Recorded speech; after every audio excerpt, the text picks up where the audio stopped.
I'm Paul Irwing of the Manchester Business School. I'm actually an organizational psychologist, and I think I would describe myself as a psychologist who knows, a reasonable amount of statistics. So I suppose my orientation is practical rather than, being a mathematical statistician. Historically, factor analysis has really been the prime statistical technique for the development of structural theories in social science. In fact, it's got a very general use. If you have any set of questionnaire measures and you want to find, if you like, some underlying structure to that data, then factor analysis is generally an appropriate technique, although there are others that you could potentially use. Historically, probably factor analysis has been most closely associated with something called the hierarchical factor model of human cognitive abilities. And another major theory which owes its development in psychology to factor analysis, although I'll talk about it later, is the five-factor model of personality. So these are some examples, but factor analysis is a much more general technique than that implies. I will talk a little bit about the history before I get into a bit more detail.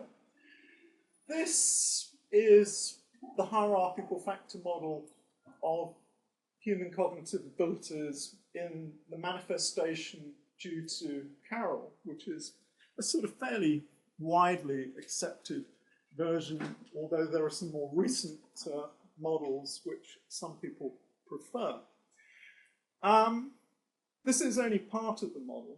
At the top, you've got something called general intelligence, which is a general factor, and it explains something like 50% of the variance in the data. So it's really quite a powerful factor. These are what are called group factors, of which in total there are something like 10 or 11, but here I've just shown you 4. The most important are fluid and crystallized intelligence. And then at the bottom, you've got what are basically primary factors, of which there are about 120 that we know about. This model has a very long history in terms of its evolution. It was first really associated with work of Charles Spearman, and Charles Spearman is generally credited with the invention of the first factor analytic model. He believed that there was a general factor of intelligence and a series of specific factors. You haven't really come here to hear a history of intelligence, so I'm going to sort of cut this, relatively short. But interestingly, some of the major figures involved in the development of the hierarchical factor model were also heavily involved in the development of factor analysis. So, for example, Thurston represents, if you like, the next stage of factor analysis. And he argued that there were group factors of intelligence. And for many years, there was a big argument between those who were talking about general factors and those who were talking about group factors. And eventually, this was resolved by these kinds of hierarchical models, whereby at this level, you've got the kind of group factors which Thurston is talking about, and at the top level, you've got the general factor which Spearman discovered. The resolution of the argument was that Isaac actually showed that these group factors were correlated, and the correlation was accounted for by the general factor. As I say, historically, factor analysis, at least until recently, has been fairly closely related to this particular model, but its applications are very much more general. Well, what's the essence of confirmatory factor analysis? But by the way, this talk is about confirmatory factor analysis, but confirmatory factor analysis is very closely related to exploratory factor analysis. So while I'm going to concentrate on confirmatory factor analysis, occasionally I will make reference to exploratory factor analysis. The first point about confirmatory factor analysis is that you posit a structural model in advance. In other words, you've got some kind of theory as to the structure of the data. Now, a theory of the structure of the data would be exemplified by the hierarchical factor model, which I've just shown you. But the question is, where does this theory come from? Well, usually it comes from exploratory factor analysis, although there are many other ways in which you can devise structural models. But the very important thing about a confirmatory model is that you have an explicit theory about the structure of the data that you're going to investigate. Now, the model specifies a number of things. It specifies the number of factors, the relationship between the observed variables and factor models. And it also includes error terms which comprise unique factors plus measurement error. I'll just give you an example of this. This is not a perfect example, but I chose it because it's relatively simple. And it is a realistic model in the sense that some people, including me at one time, thought that it was a reasonable model of personality. I have to say I've become slightly dubious over the time. Now, here you've got 5 observed variables: conscientiousness, emotional stability, agreeableness, extroversion, and openness to experience. And you've basically got scales which will measure each of those variables. I mean, those are in fact factor models in themselves, but they're not part of the factor model I'm showing you here. Now, what this theory is saying is that there's a common factor of stability which loads on conscientiousness, emotional stability, and agreeableness. And these are the factor loadings. So you can see that stability loads 0.61 on conscientiousness, 0.72 on emotional stability, and 0.56 on agreeableness. Here you've got another factor called plasticity. This loads on extroversion and openness to experience.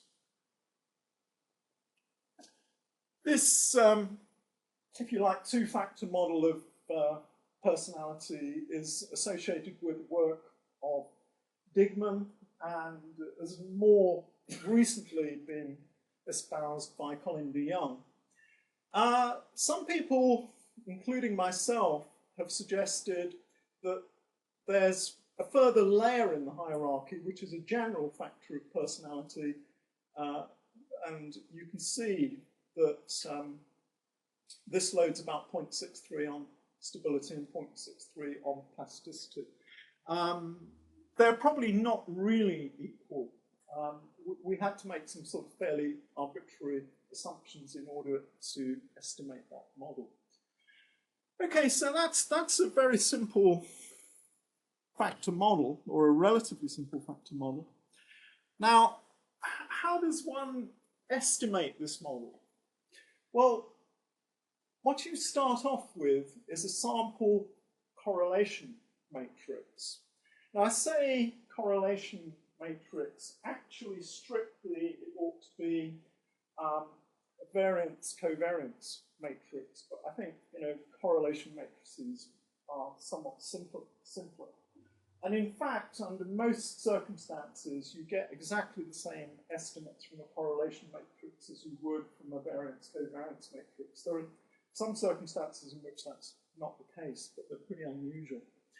Now, as I've said, you specify the model a priori. So you specify the number of factors, relationships between observed variables and factors, i.e. which observed variables load on which factors, and then the error terms.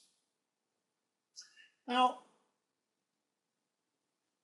you then use an estimation method, which I'll talk about in a little bit more detail later on.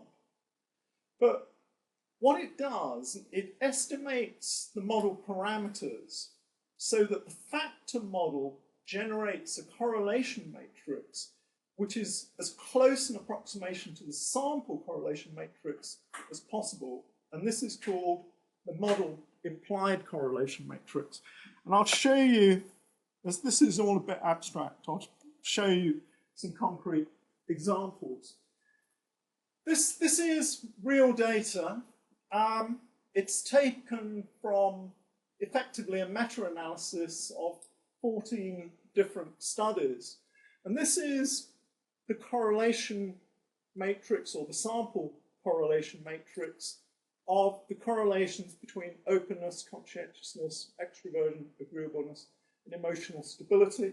And this is the actual data that I use to estimate the model I've just shown you. By the way, the model is a very good fit to the data, so it's, it's not really made up. Now, you start off with that, but once you estimate model parameters, you can then kind of reverse engineer it and use the model parameters to generate a correlation matrix. And this is the model implied correlation matrix. So you can see that this is slightly different. So if you look in the diagonal, you've got 1, but then you've got 1.03, 1.02, 1.04. And down here, you've got the residuals, which you obtain by taking the model implied correlation matrix from the actual correlation matrix that you have. So that's a correlation matrix based on the model parameters. That's the real correlation matrix that you start off with. And you get a matrix of residuals here. So you can see, if you look at the residual for agreeableness and extroversion, that's minus 0.08, which is actually quite large. So it suggests that there maybe is a potential problem there. But generally, the residuals are fairly small, or at least acceptably small. Now, how do we estimate these model parameters? Well, I'm not going to go into huge amounts of detail. If you really do want a detailed mathematical treatment, I'll recommend it at the end. But this is the best book on factor analysis I've ever come across, if you really want to understand it at a fundamental level. But it does require quite a lot of fairly serious mathematics. I mean, not, mind-blowingly, but it's fairly difficult. Well, the preferred method of estimating the parameters of a factor model, provided your data is continuous and multivariate normal, is maximum likelihood. Factor analysis is actually one of the most misused techniques, I think, in statistics. And very frequently, when people carry out what they call a factor analysis, they use something called the principal components model. Well, actually, the principal components model is not a form of factor analysis. It's really quite a different model, and thereby hangs a number of huge problems. So, to simplify things, I mean, there are other alternatives, but to simplify things, if you've got data of this type, my strong recommendation is maximum likelihood. It has a number of extremely desirable statistical properties, and I'm only going to tell you about two of them. It has a large number of very nice properties. But asymptotically, and what we mean by asymptotically is in large samples, the parameter estimates are a close approximation to the population parameters. So if you want to estimate the true population parameters, provided the assumptions are met, maximum likelihood will give you the best estimate of that. And actually, in practice, maximum likelihood is fairly robust. In other words, it gives you pretty good estimates, even if the data isn't normally distributed and isn't continuous. The other very nice feature is that something called the fit function, which is essentially based on the difference between the sample correlation matrix and the model implied correlation matrix, when multiplied by n-1, approximates a chi-square distribution. And that gives you a significance test of the overall model. So this gives rise to one of the very nice features of confirmatory factor analysis in that it is model testing.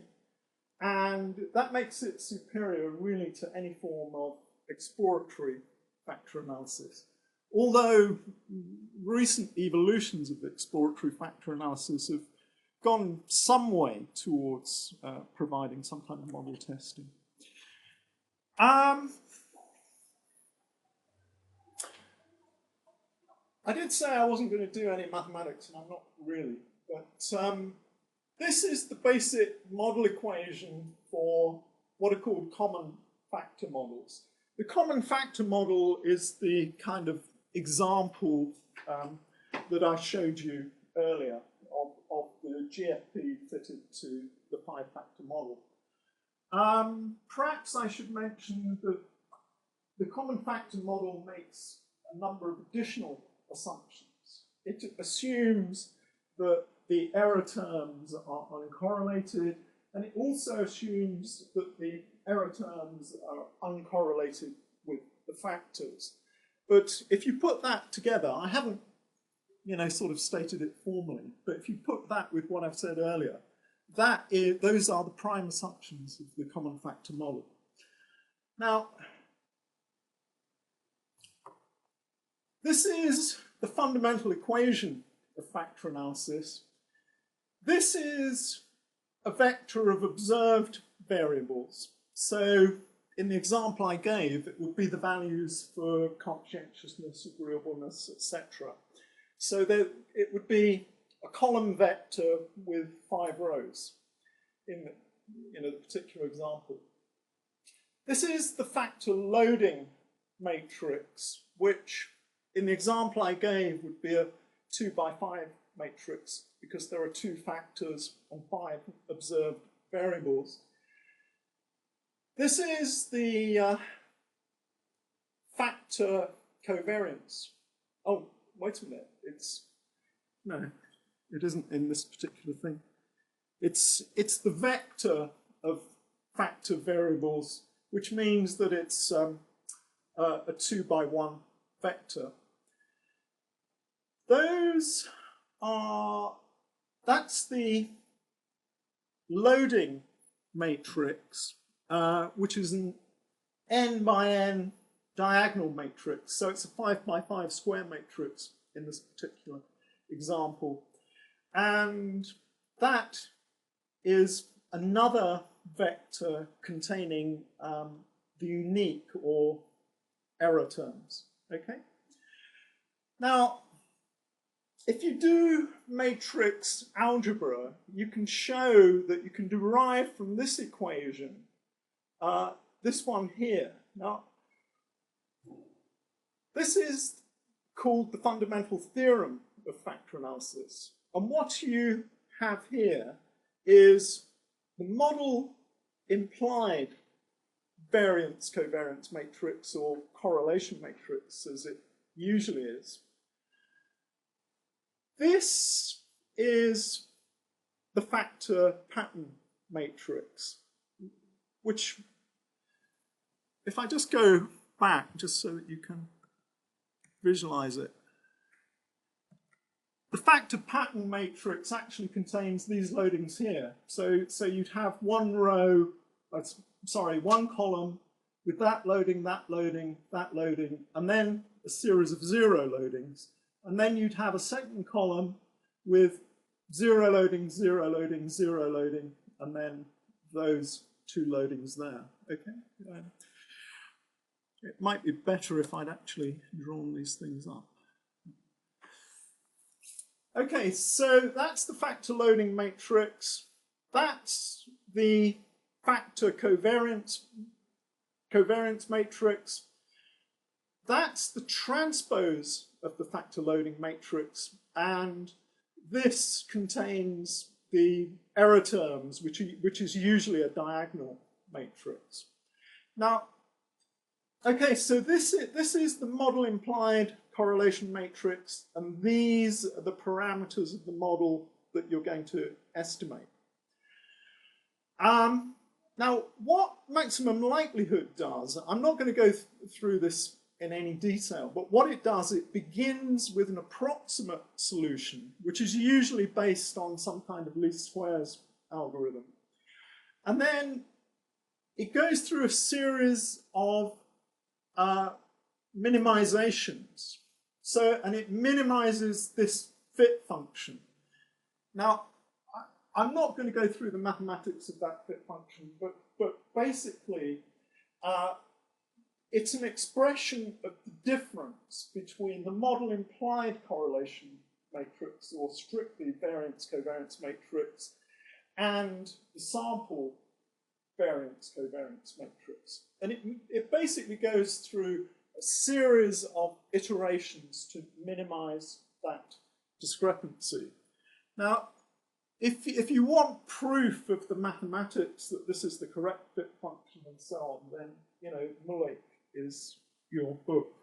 But I can, without going into detailed mathematics, I can only give you an idea of what goes on. It's actually fairly complicated, to be quite honest. The really important thing about confirmatory factor analysis is that it gives you a series of fit statistics, and basically the fit statistics tell you whether your model is plausible or not.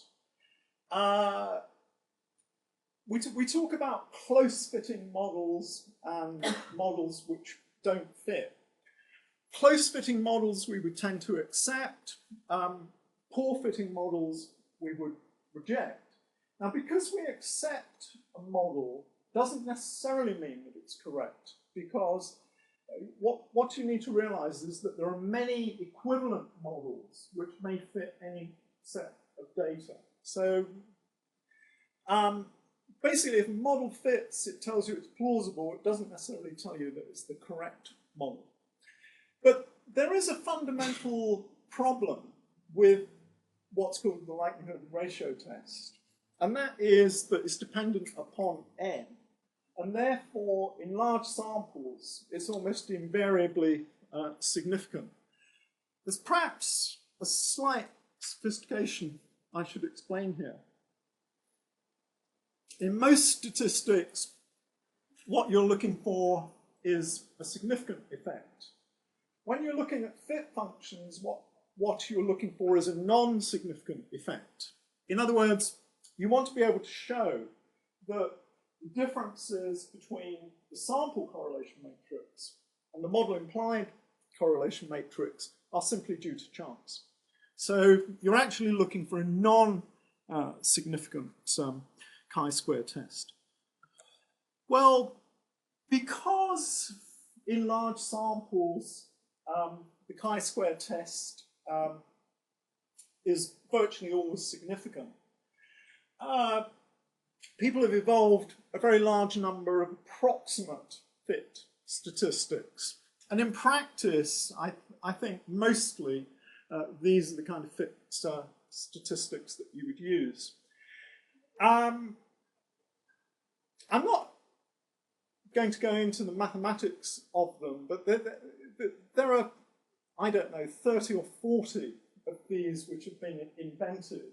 And people have carried out, quite a number of simulations to determine which are the best. And the ones here fairly consistently come out as amongst the most useful. I mean, obviously, it depends upon which simulation, what models they look at, but fairly consistently, these come out as amongst the most successful. So the root mean square error approximation, the Tucker-Lewis index, and something called standardized root mean square residual. And also, based on simulations, we have various cut values. Now, I mean, obviously, these recommendations depend upon the specifics of the simulations, but I've actually taken these primarily from a huge simulation by Hugh and Bentler, which I think is one of the best around. And that suggests that a cut value of 0.06 for the root mean square error approximation, i.e. equal to or less than 0.06, represents close fit. There are other figures for approximate fit, so 0.08 is generally considered an approximate model. In other words, it's moderately good. The cut value for the Tucker-Lewis index used to be recommended at 0.9, but these days 0.95 is considered a better figure, so greater than or equal to 0.95. And the standardized root mean square residual, you're looking for a figure of less than or equal to 0.05. I can give you references to all of these things, but I tried to keep this as non-technical as possible. Now, one of the major problems in confirmatory factor analysis is that of identification. I'm beginning to see that I'm a bit slow here, so I'm going to have to speed up. But you can have no more model parameters than are contained in the subdiagonal plus the diagonal of the sample variance-covariance matrix. So in the particular model that I used as an illustration, there are 15 elements to that matrix, and there are 11 parameters to the model. So there is a unique solution, so that in other words, the model is identified. But supposing we'd been in the situation that you were trying to estimate 20 parameters, and you've only got 15 elements in the matrix, that would be not identified, and it wouldn't be a model that you could possibly estimate. So identification is a very, very important problem in confirmatory factor analysis. In order to ensure over identification, it's usually recommended that there are at least 3 or 4 indicators per factor. That isn't the minimum for an identified model, but it's actually desirable to have a model which is as over-identified as possible in order to provide a stringent test of the model. Now, one thing that you have to do in order to identify the model is to establish the scale of the factor. And you can either set the variance at 1 or set one of the factor loadings at 1. Which you do usually depends upon whether you're using a correlation matrix or a covariance matrix. If you're using a correlation matrix, you usually set the factor variance at 1. If you're using a covariance matrix, you set one of the loadings at 1. In a way, it's arbitrary which indicator you set to 1, but you're setting the scale of the factor at a value determined by the observed indicator that is loading at 1. So generally, you would choose the indicator that you think is the best indicator of the factor. It's possible to set up many more restrictions in order to identify models, but really here I just wanted to make you aware of the problem.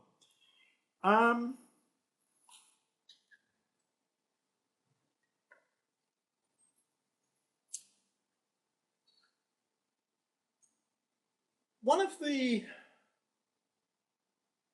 basic rules, or what has become in a way custom and practice in confirmatory factor analysis, is to try and estimate what are called simple structure models. Now, there are different definitions of simple structure, but commonly this is interpreted as meaning that each indicator should load on one and only one factor, and all the other factor loadings of each indicator should be 0. And that, in fact, is the case in the example that I've taken. It is a simple structure model. Simple structure has very desirable properties in the sense that it's very easily interpretable. And when you get much more complicated models, basically you get a mess, to be quite honest. And I think recently people have been edging towards abandoning simple structure models, and I think it's a huge, huge mistake. I mean, it's part of the reason, for example, that it's recently been shown that many different measures of personality correlated, what is it, about 0.4 to 0.6 or something? I mean, they should, once you've corrected for measurement error, correlate at about 0.1. So I'm very much in favour of simple structure. Sometimes, of course, you can't get models which have a perfect simple structure, but as an ideal, I think it's very desirable.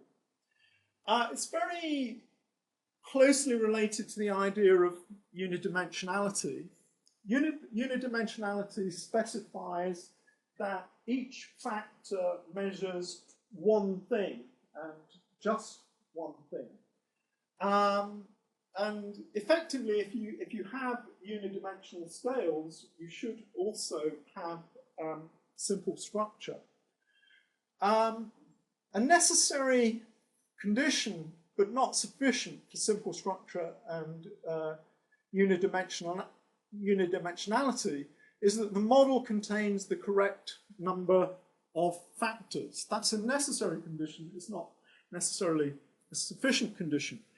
But the number of factors problem is really a very major problem in factor analysis, and it is where people make huge mistakes on a sort of fairly regular basis.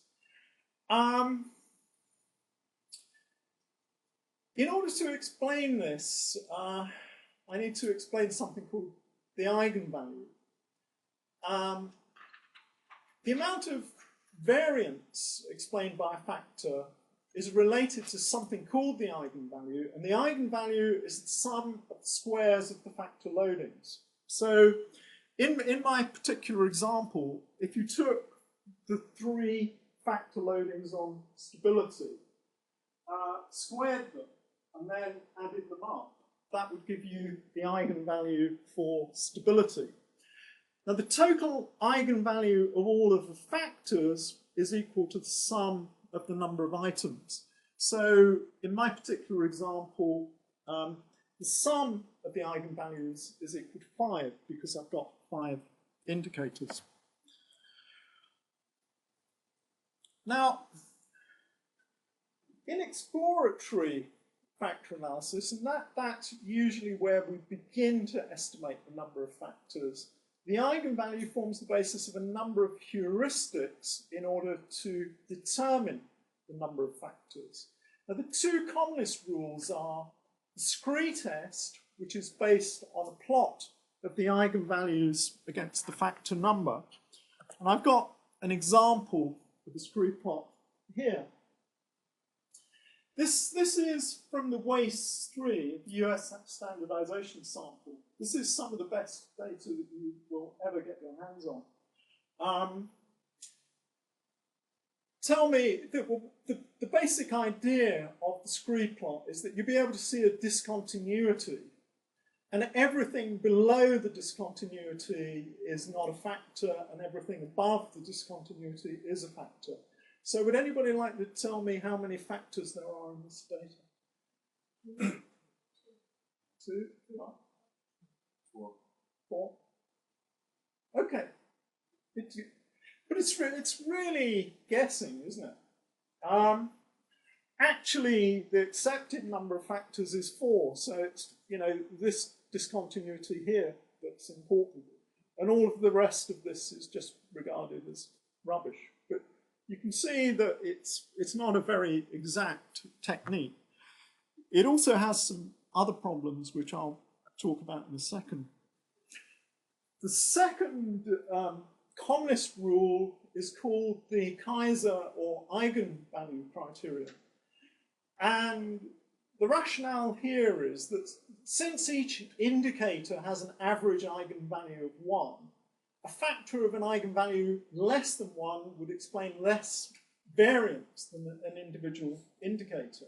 So Kaiser proposed that the number of factors is equal to all those factors with eigenvalues greater than or equal to 1. There is, in fact, some fairly serious mathematics underlying these rules, but unfortunately, in most common factor analytic programs, it's implemented wrongly. Kaiser probably got things wrong, full stop. If you want to, I mean, there are quite a lot of problems with these rules. But the really fundamental problem is this. In most of the common factor analytic programs, what they do is they take the eigenvalues from the sample correlation matrix. But what they should do in common factor analysis is actually take that, which is the reduced correlation matrix. So you've got the ones in the diagonal, and what you do is you take away all of the error terms. And that would, if you extracted the eigenvalues from that matrix, that would give you technically the correct number of factors. And it's rather more factors than you would get from the Kaiser criterion. Even so, it doesn't necessarily work. So practically, how should you determine the number of factors? I don't think that there is any very good way of doing this, but what I usually do is base initial estimates on one of the better heuristics, and unfortunately I'm not going to have time to explain this, either parallel analysis or Bellis's map test. What I then do is test this solution for fit using confirmatory factor analysis, and by the way, I get my estimates for the eigenvalues from M+, which I think actually gives you the correct estimates, but it's one of the few programs that I think does. I then test this solution for fit using confirmatory factor analysis. If the model fits, then I accept it. If it doesn't fit, then what I do is take the exploratory solution, which contains one more factor, and then continue until I get a decent model. A lot of statisticians would be pretty horrified by this, but I actually think it makes a lot of sense, as long as you don't kid yourself that this is really confirmatory factor analysis. This is really a kind of exploratory technique, and later on you need to go to a confirmatory stage. But at a pragmatic level, I think it is quite an effective way of determining the number of factors. And of course, the confirmatory factor model is exact, so it should be relatively precise. I'm going to have to wrap up fairly quickly. I was going to go through the evolution of the five-factor model. The real point that I wanted to make by talking about this is that what you get out of factor analysis depends upon what you put in. And really, in order to get out sensible structures to your data, you need a very systematic procedure for constructing your database. If you don't have a systematic procedure, then I'm afraid you'll get junk out of factor analysis. So the five-factor model actually began, in principle, with a relatively systematic procedure. It began with 18,000 words, which describe personality and which were in Webster's dictionary, which had, I think, about 400,000 words in it. It's the American equivalent of the OED. But unfortunately, people couldn't factor 18,000 words or practically administer them. So it actually got boiled down, first of all by Cattell to 171, and then to 35. And the five-factor model was actually based on a list of 35 adjectives. And the first manifestation of the five-factor model is due to Tuppis and Crystal, who administered these 35 adjectives to Air Force trainees who didn't know each other very well, and he got out five factors on a fairly consistent basis. But you can see that 35 adjectives is not really a very good sample of all the adjectives that could describe personality in the English language, apart from the fact that probably all terms to describe personality are not encoded in single words anyway. So my point about this is that the five-factor model is limited by, if you like, the sampling frame. It's also limited by some other sort of fairly bad decisions, in the sense that it used principal components analysis, not common factor analysis. Principal components model is an observed variable model, and it assumes no errors of measurement. So it really doesn't correspond to the kind of way in which people theorize personality. 2 minutes, right. Well, principal components model never fits a CFA because it's a totally different model. And this confusion has caused huge problems in certainly the study of personality. I just want to finish by making a few recommendations. My recommended computer package is M+.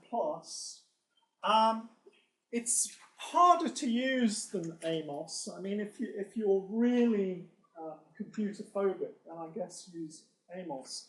But M+ is relatively easy to use, particularly if you go on a training program. And it's hugely more powerful than Amos. I mean, there's hardly anything that you can't do within M+.